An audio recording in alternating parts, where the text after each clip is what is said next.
Hey, I'm from DMV. You know I gotta say something, baby. So first thing foremost, shout out Ant, shout out Lay, shout out Glizzy, shout out Fat Trail. I met Fat Trail back in 2016. Shout out everybody in this story. Shout out Meek, even though I never met Meek. He ain't from the DMV, but shout out Meek. Shout out everybody in that story. That story was funny about what he said about Lay trying to backdoor Meek using Glizzy game. So that shit crazy, man. Hey, but you know what that show you though? Even a poetic nigga get out his element. Cause hey, what the fuck? Wale talk about sending hits? This shit crazy. I done heard it all in 2023. Y'all, I'm just an underground nigga, y'all. Don't mind me. I just like talk shit, have fun, get my opinion. But y'all just listen to me though. Everybody been new.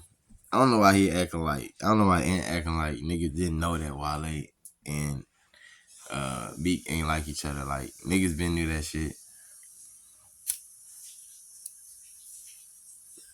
They ain't never make no songs together like that, really. If it wasn't like Gunplay and Stally and Rose and like 5 other niggas on the song, which you could tell Rose forced that shit together. That wasn't their idea.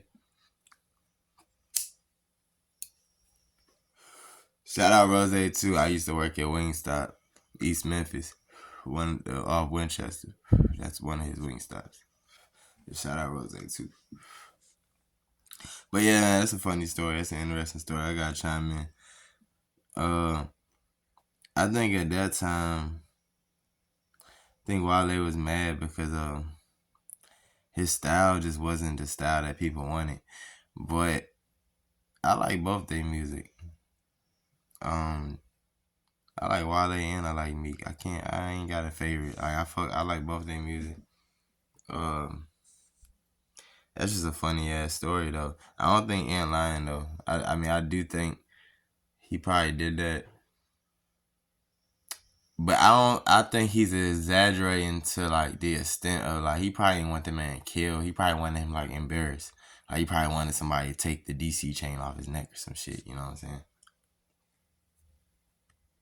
I just don't see Wale being on no King Von shit. Like I just don't see him on Demon Time. I just don't see that bad. He be on some poetic rapping to the ladies type shit. So I just don't get that vibe, Wale.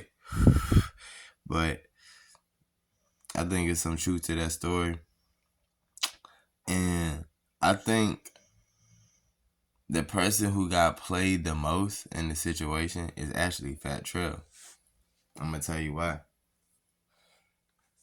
Meek Mill and Fat Trail style overlaps a lot more than Wale and Fat Trail. Wale and Fat Trail just both from DC.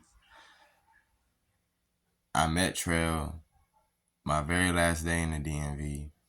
We was actually in the same studio. This is a true story because this shit like that be sound like cap. We really was in the same studio my very last day in the DMV before I came to the South. He very cool, very down to earth, and but he always had more. He had that street sound, that trap sound, that street sound. You know what I'm saying? Kind of like Meek. And Wale, he on like that poetic, like that J Cole shit. You know what I'm saying? So it's like I think the person who got played the most out of that whole situation was Fat Trail because you siding with Wale, you siding with the nigga whose sound ain't really your sound when you really should have been on Meek's side. But you couldn't do that because Glizzy was cool with Meek. So I think I really think Glizzy played you out of position, and you played just like somebody played somebody out of position with that because that's the biggest loser out the whole bunch. Lay had hits, Mill had hits, even though Lay didn't have as many as Mill. They both had hits. Fat Trail ain't had no hits on MMG like that. Partially because he was always in trouble, and also partially because I don't think they were lining him up with the right niggas. You know what I'm saying? I feel like Meek is somebody you should have been making music with. So But that's an interesting story. That story funny. I ain't got too much to say about it. That shit just funny. Y'all know I'm from Virginia, so y'all know I gotta come in and say something. I'm from the DMV, so I can talk. I can have this convo. I can hop in this one. Shit. But yeah, that's funny, man. That shit interesting, man. NPH away team. Y'all know I gotta put my two in.